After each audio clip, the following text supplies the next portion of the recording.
Télé 50, simplement congolais.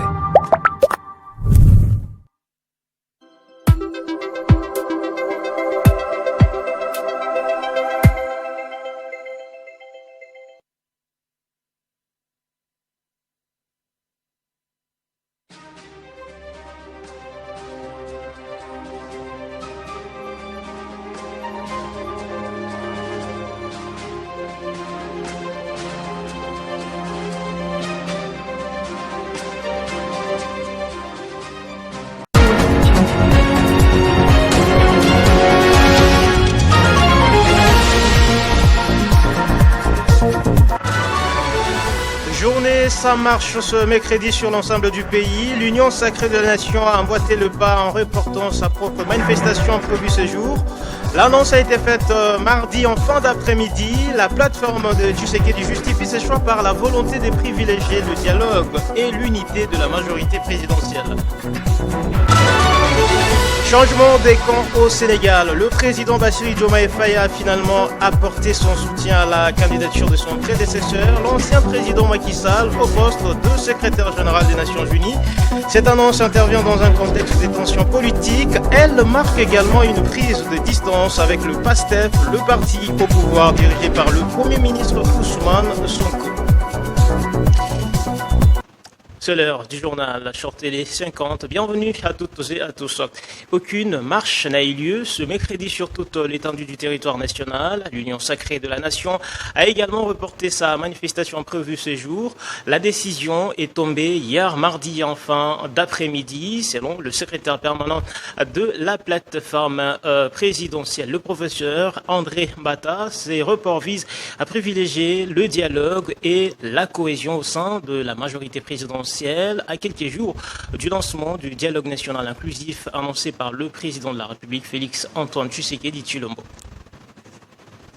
L'Union sacrée de la nation avait sollicité la tenue d'une manifestation le 22 juillet 2026 pour un objectif simple: soutenir les institutions de la République, soutenir nos forces armées qui se battent sur le terrain, soutenir les Ouazalendo qui se battent pour l'intégrité du territoire national et, comme je l'ai dit, les institutions de la République. Il faut penser au président de la République qui est le chef de nos forces armées, qui est également le père de la nation. Je voudrais cependant vous informer qu'après consultation au sein de l'Union sacrée de la nation, il a été décidé que cette manifestation pour soutenir les institutions, soutenir la République, cette manifestation est reportée à une date ultérieure qui vous sera communiquée. Actualité à l'autre, le vice-premier ministre, ministre de l'Intérieur, Jacquemain Chabani-Louko, a échangé hier mardi avec les jeunes sur la nouvelle gouvernance sécuritaire. Il a souligné que la sécurité n'est plus uniquement l'affaire des services de sécurité, mais qu'elle implique désormais chaque citoyen. Ce dernier est appelé à y contribuer à travers les comités provinciaux et locaux élargis de sécurité.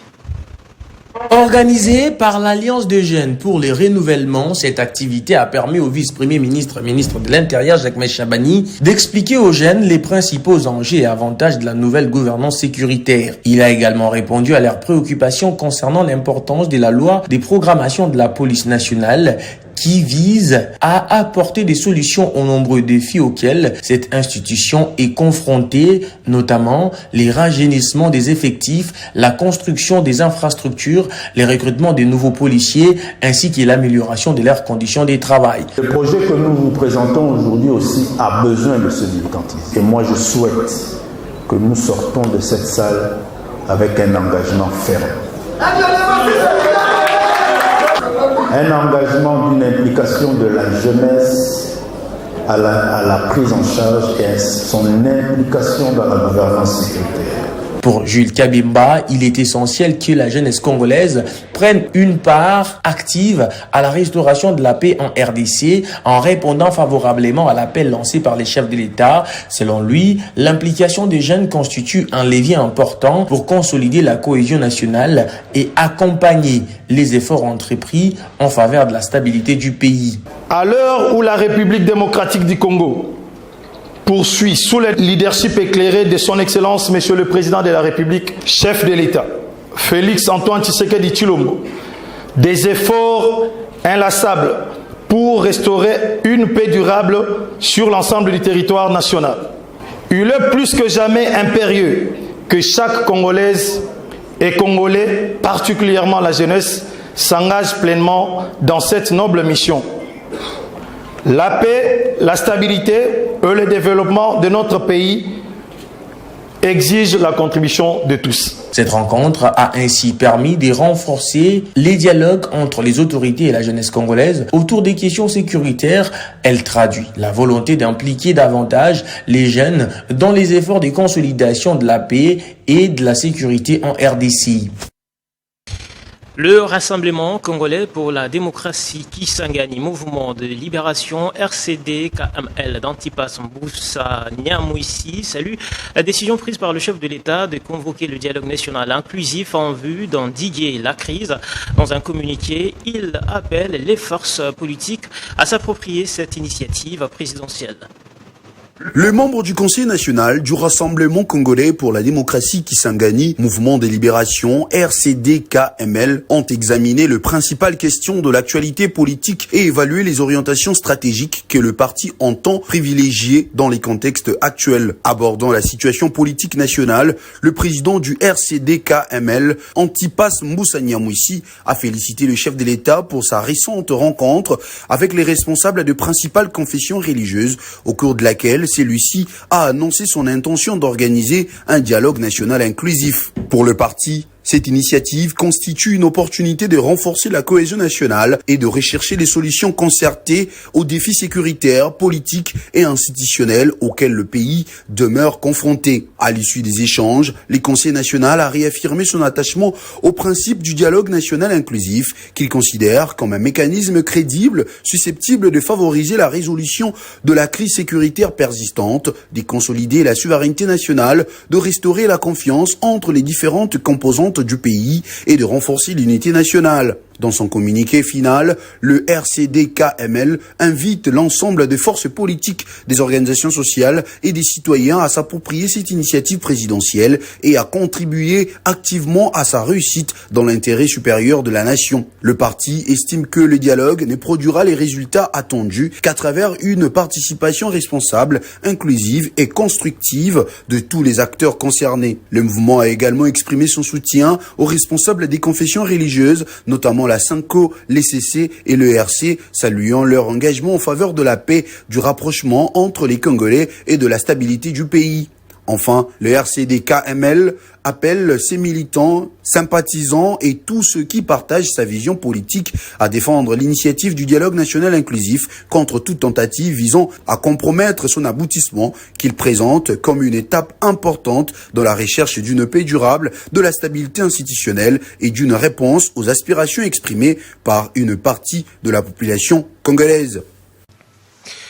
L'Alliance des patriotes et démocrates musulmans, parti de l'imam Moussa Mondo, a été reçue hier mardi à la permanence de l'Union sacrée de la Nation par le secrétaire permanent de cette plateforme politique présidentielle, le professeur André Mbata. La délégation de l'APDM a été conduite par son vice-président national, le pasteur Victor Salomon.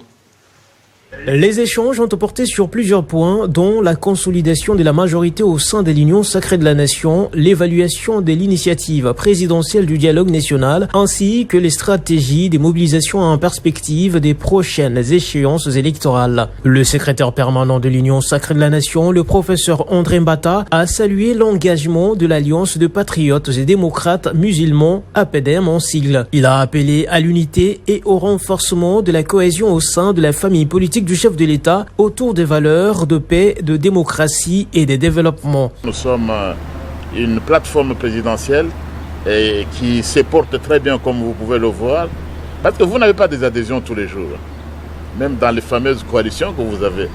Mais vous avez ici la plateforme du président de la République, Félix Antoine Tshisekedi Tshilombo, qui reçoit des soutiens, ce qui signifie que le président de la République, c'est un président légitime, il bénéficie de la confiance de tout son peuple. Nous sommes donc heureux que l'APDM soit venu à la maison également, comme tous les autres. Ils ont été bien accueillis et nous sommes heureux de les recevoir comme parti membre de l'Union sacrée de la nation. De son côté, le parti de l'imam Moussa Mondo, APDM, a réitéré son soutien total à la vision du président de la République, Félix Tshisekedi. La formation politique de l'ancien vice-ministre des hydrocarbures a insisté sur la nécessité de préserver la stabilité des institutions et de préparer les bases pour une participation active au dialogue national inclusif. Nous remercions d'abord le secrétariat permanent de l'Union sacrée de nous avoir accueillis. Comme il venait de le dire, l'APDM, c'est un parti qui est au milieu du village, c'est un parti qui est né à partir de la base et qu'aujourd'hui le président de la République a convoqué, n'est-ce pas, les dialogues. Et ces dialogues-là, ça part de la base, c'est le peuple. Et nous les représentons au niveau de la base jusqu'au sommet. Et nous allons accompagner le président de la République. C'est en ce terme-là que nous sommes venus voir la famille politique du chef de l'État afin de nous rassurer, à recevoir des orientations. Créé sous l'impulsion de l'imam Moussa Mondo, l'APDM se veut une force des propositions au sein de la majorité au pouvoir. Le parti entend jouer un rôle clé dans la sensibilisation des communautés, particulièrement musulmans, aux enjeux de la République. Le ministre provincial des Infrastructures, Travaux publics, Reconstruction et Aménagement du territoire du Congo central, Jacques Condé Mombo, a été officiellement installé dans ses nouvelles fonctions hier mardi au cours d'une cérémonie de remise-reprise organisée dans son cabinet de travail. L'événement s'est déroulé en présence des principaux responsables des services techniques de la province ainsi que des membres de son cabinet. Mardi 21 juillet 2026, le processus des remises-reprises au ministère provincial des Infrastructures, Travaux publics, Reconstruction et Aménagement du territoire du Congo central s'est déroulé dans le respect des procédures administratives. À cette occasion, le ministre provincial Jacques Condé Mombo a été officiellement notifié de sa nomination. La cérémonie a été conduite par le secrétaire général adjoint du gouvernement provincial, Teddy Tendai, qui a procédé à la remise de la notification officielle ainsi qu'à la lettre du procès verbal des remises-reprises entre le ministre provincial intérimaire sortant, Sambasi Touédouard, représenté par son directeur de cabinet, Ndungu Wabela, le ministre provincial entrant, Jacques Condé Mombo. Plusieurs personnalités ont pris part à cette activité, notamment les DG de la PK Congo central, les directeurs provinciaux de la CGT, de l'OVD, de l'Office de route, de chefs des divisions des ITPR, les membres du cabinet ministériel, ainsi que de nombreux invités. Après la lettre du procès verbal, les deux parties ont procédé à sa signature, suivie de l'échange symbolique de fardes administratives, marquant officiellement le transfert des responsabilités et l'échange des sièges entre les représentants du ministre intérimaire sortant et ministre entrant et ensuite intervenu, consacrant la prise effective des fonctions par Jacques Condé Mombo. Dans son intervention, Maître Bralin Ndungu Wabela, représentant du ministre provincial intérimaire sortant, a salué les travaux déjà accomplis par Jacques Condé Mombo à la tête de ces ministères lors de son précédent passage. Prenant la parole à son tour, le ministre provincial Jacques Condé Mombo a exprimé sa reconnaissance à Dieu ainsi que gouverneur de province Grace Bilolo pour la confiance renouvelée placée en sa personne. Très heureux de pouvoir encore reprendre ce siège. Cela signifie que l'excellence Grace Kwang Bilolo a pleinement confiance en moi. Une photo de famille était au rendez-vous. Pour joindre l'utile à l'agréable, le ministre provincial des ITPR, Jacques Condé Mombo, a réservé un accueil convivial à ses hôtes à l'espace Vipalace. Ce moment de convivialité a permis aux autorités, aux responsables des services techniques, aux membres des cabinets et aux invités d'échanger dans une ambiance fraternelle, marquant ainsi la confiance de la cérémonie officielle des remises-reprises. La Société nationale d'électricité SNEL et Nam Power, l'entreprise publique namibienne d'électricité, ont renforcé mardi leur coopération. Objectif, accélérer l'intégration énergétique régionale et développer les échanges d'électricité. Cette dynamique amorcée par les directeurs généraux de la Société nationale de l'électricité, le professeur, docteur, ingénieur Teddy Luamba, qui multiplie les initiatives pour moderniser l'entreprise, renforcer les compétences de ses équipes et positionner la SNEL comme un acteur majeur du marché de l'énergie électrique, s'inscrit dans la vision du chef de l'État Félix Tshisekedi en matière d'intégration énergétique et de développement des infrastructures. La SNEL a en outre présenté sa stratégie de développement progressif du complexe hydroélectrique d'Inga, fondé sur l'accroissement des capacités de production et la mobilisation des financements nationaux et régionaux. Au cours des échanges, NamPower a présenté les mécanismes de fonctionnement de marché de la SAP et proposé un programme de formation pratique au profit des cadres de la SNEL. Une trentaine de collaborateurs bénéficieront de cette première session dès le mois d'août afin de renforcer leur expertise technique et leur maîtrise des outils du marché régional. Les discussions ont également porté sur la diversification du mix énergétique de la République démocratique du Congo à travers le développement du solaire, de l'éolien et d'autres sources d'énergie, ainsi que sur l'harmonisation de codes des réseaux avec l'appui des autorités de régulation. À l'issue de la rencontre, la Société nationale de l'électricité et NamPower ont convenu de poursuivre leur collaboration à travers des échanges techniques, des visites d'experts et de projets communs.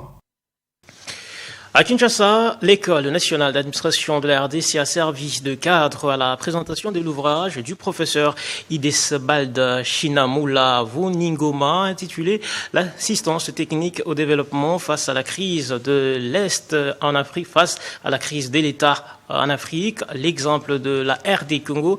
L'auteur y propose une réflexion sur les défis de la gouvernance et le rôle de l'assistance technique dans les développements des États africains. On revient ici sur la cérémonie. L'École nationale d'administration de la République démocratique du Congo a accueilli sur son campus la cérémonie de présentation de l'ouvrage du professeur Idesbald Shinamula intitulé « L'assistance technique au développement face à la crise de l'État en Afrique, l'exemple de la République démocratique du Congo ». Publié aux éditions L'Harmattan, cet ouvrage analyse les défis auxquels sont confrontés les États africains, particulièrement la République démocratique du Congo, en mettant en lumière les rôles de l'assistance technique dans les processus de développement et de renforcement des institutions publiques. Mais c'était pour commencer.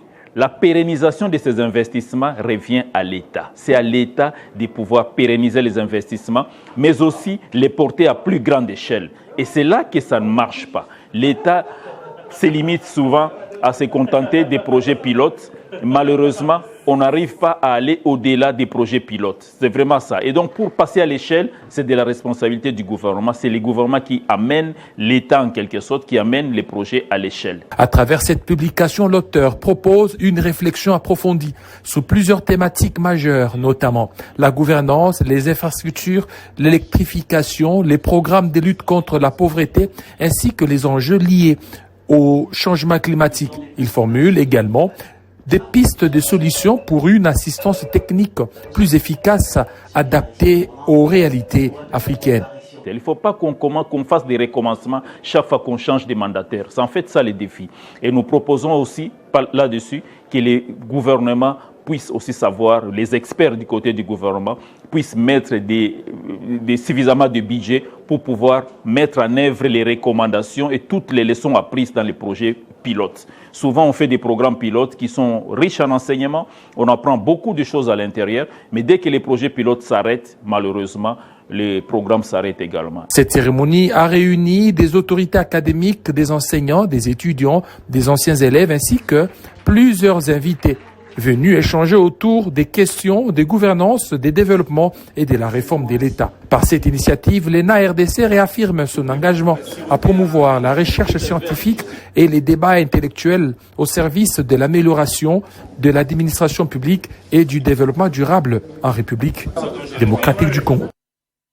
Le secrétaire général des Nations Unies, Antonio Guterres, a procédé à une nomination à la tête de la mission de l'Organisation des Nations Unies pour la stabilisation en République démocratique du Congo, MONUSCO.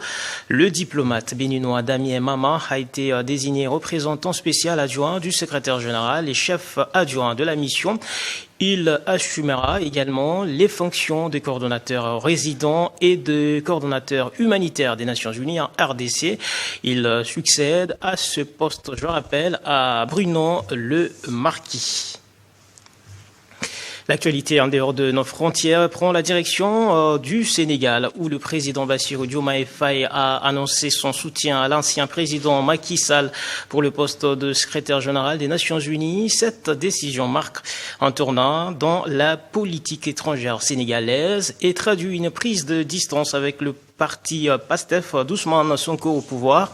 D'après des analystes, Dakar cherche à valoriser l'expérience diplomatique de son ancien chef d'État pour peser davantage à l'international, une posture qui pourrait cependant creuser les divisions au sein de la majorité actuelle.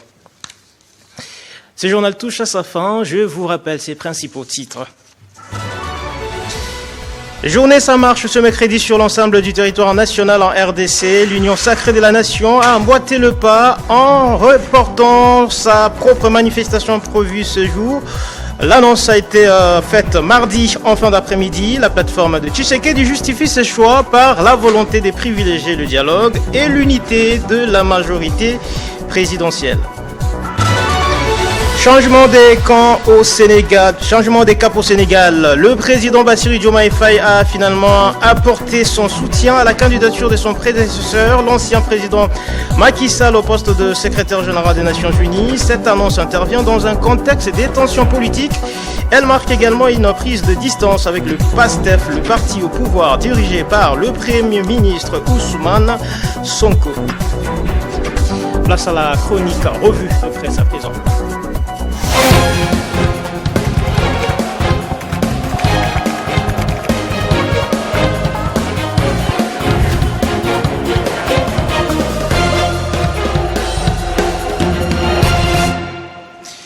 Cette chronique est signée Nathan Diamouete qui m'a déjà rejoint. Bonjour Nathan et bienvenue. Bonjour Héritier, merci. Bonjour également à tous ceux qui nous suivent de partout. 22 juillet, pas de marche des opposants sur toute l'étendue du territoire national. Exactement, Héritier, tombe encore un nouveau report de la manifestation des opposants congolais. Les journaux parus ce mercredi ont accordé une place de choix à cette information. Dialogue inclusif, la C64 décale sa marche et impose la date butoir du 15 août au chef de l'État, écrit le journal Econews. Héritier, entre les couteaux sous la gorge de l'opposition et les refus catégoriques des rebelles armés, le projet des dialogues national inclusif de Félix Tshisekedi ressemble plus que jamais à un périlleux numéro d'équilibristes.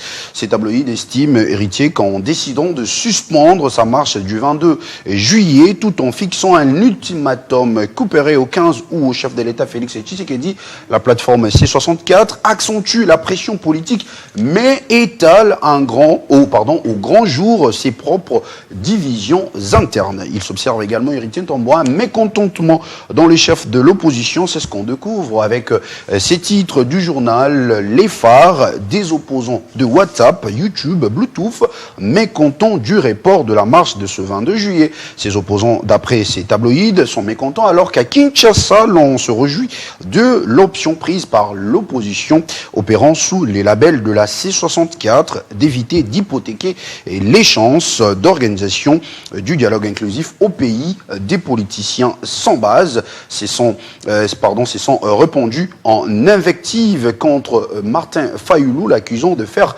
le jeu du pouvoir.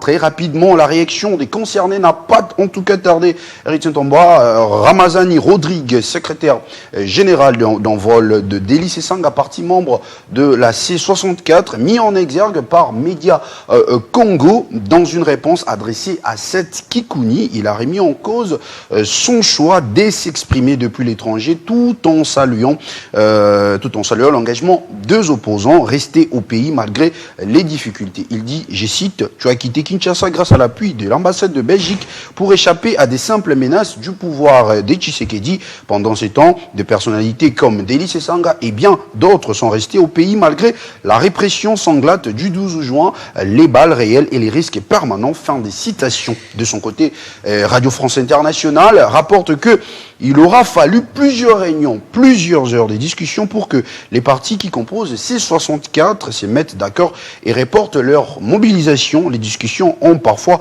été houleuse, c'était chaud, confirme un opposant à ces médias français. Les buts étaient donc de donner un gage de bonne volonté à la médiation religieuse, médiation réclamée par l'opposition depuis un an aujourd'hui, tout en ne démobilisant pas les militants. Cette vigilance, selon l'opposition, passe par cet ultimatum fixé au président et aux églises. Les dialogues doivent être convoqués avant le 15 août.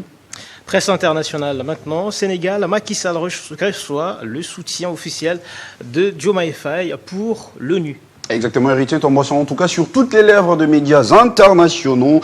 Jeune Afrique ouvre le bal et renseigne que le week-end porte conseil. 3 jours après l'audience accordée à l'ex-président Macky Sall, venu lui exposer les grandes lignes de sa candidature au poste de secrétaire général des Nations Unies, Bassirou Diomaye Faye a sans grande surprise officialisé le soutien de l'État du Sénégal à la démarche engagée depuis le 2 mars par son prédécesseur. TV5 Monde explique de son côté que Dakar n'avait pas jusqu'ici manifesté son soutien à Macky Sall à la tête du Sénégal de 2012 à 2024.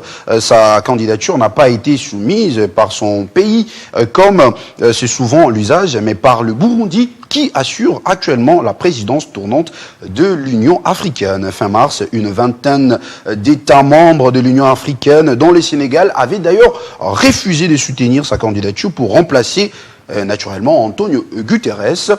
Africa News note de son côté, pour clore justement ce tour d'horizon, héritier Tambois, ses soutiens est considéré comme crucial, en particulier pour les présidents, alors qu'il doit gérer sa rivalité politique avec le parti PASTEF d'Ousmane Sonko. Selon un analyste politique consulté par ce média, le soutien apporté par Diomaye Faye Bassirou à Macky Sall relève de calculs électoraux. Les futurs partis présidentiels s'est positionnant voilà, comme contre le mouvement politique qu'il a porté au pouvoir aujourd'hui. Merci beaucoup Nathan pour cette revue de presse très fournie et très belle présentation. À la prochaine pour le même exercice. C'est moi que je vous remercie, héritier, avec le même plaisir. Fin complète de cette session d'information. Merci de nous avoir suivis à travers le monde. Ne nous quittez pas, vous restez avec nous. L'actualité reste en continu sur votre télévision.